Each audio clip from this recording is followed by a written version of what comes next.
Nowadays, shared traveling photos and locations on social media have become a ritualistic and routinized practice among tourists.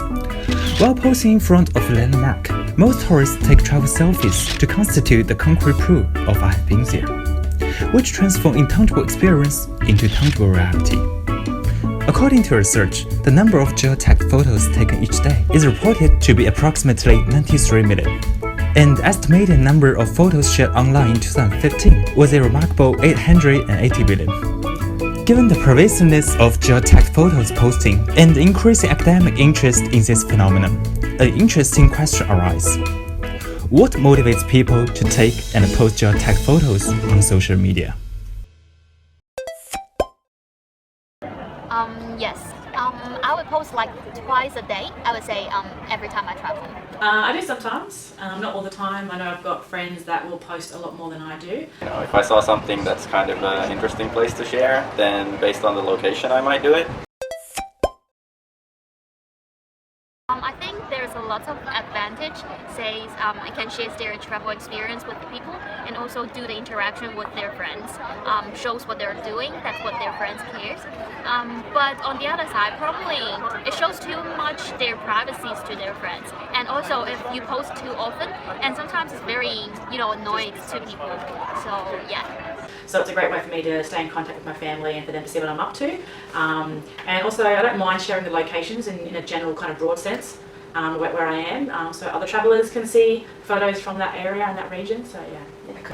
I mean, I guess it lets people know a little bit like what you're doing with your life, and it might lead to somebody sort of sending you a message and starting a conversation. Like otherwise you might forget someone and then you see a picture online and then you start talking to them. So I think that might be somewhat beneficial. Well, it could be a privacy issue. Privacy could be a disadvantage to this thing. Like every time I post the stuff on the social media, and that would like my friends always said where you traveled and where you like to eat and stuff. So that's kind of motivate me to do more post online on the social media. And also I like to do this because kind of my my personality. So I feel like I want to show what I'm doing with my friends. And for other people, Facebook is this place where people like to pretend their life is perfect, and they want to make themselves look good in that sense. And then there's also the people who use it to attract attention, so they post vague things like, oh, I'm having the worst day, and then so people will talk to them. Like instead of directly talking to people themselves, they'll wait for other people to come to them, so they kind of throw out this fishnet and write something on Facebook, and then they hope it will get some kind of reaction. Yeah.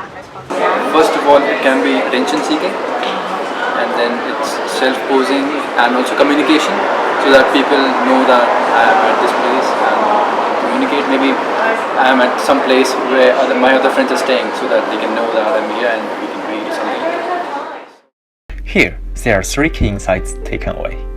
Being associated with personality and motivations. Initially, personality is an important consumer characteristic, which influence on the behaviors during consumption. Individuals who exhibit high levels of extroversion tend to be sociable and interact more often compared to those who are less extroverted. Consequently, they are more likely to share photos and locations on social media during traveling. In addition, both conscious and unconscious motivations will contribute to this phenomenon. The conscious motivations contain sharing the travel experience and keeping contact with others. And for the unconscious motivations, mostly people want to seek attention and gratification by posting travel photos on social media. Particularly, this ritual is found to engage in self-objectification and achieve the goal of self-presentation. While spreading those travel memories online, many tourists choose self-related information and intentionally manipulate photos to present themselves to their friends. So it's a purposeful process for packaging and editing the self to distribute positive impressions to others. Lastly, as mentioned in our interview, there are two main disadvantages of this consumer behavior. The first one is it could pose a threat to personal privacy.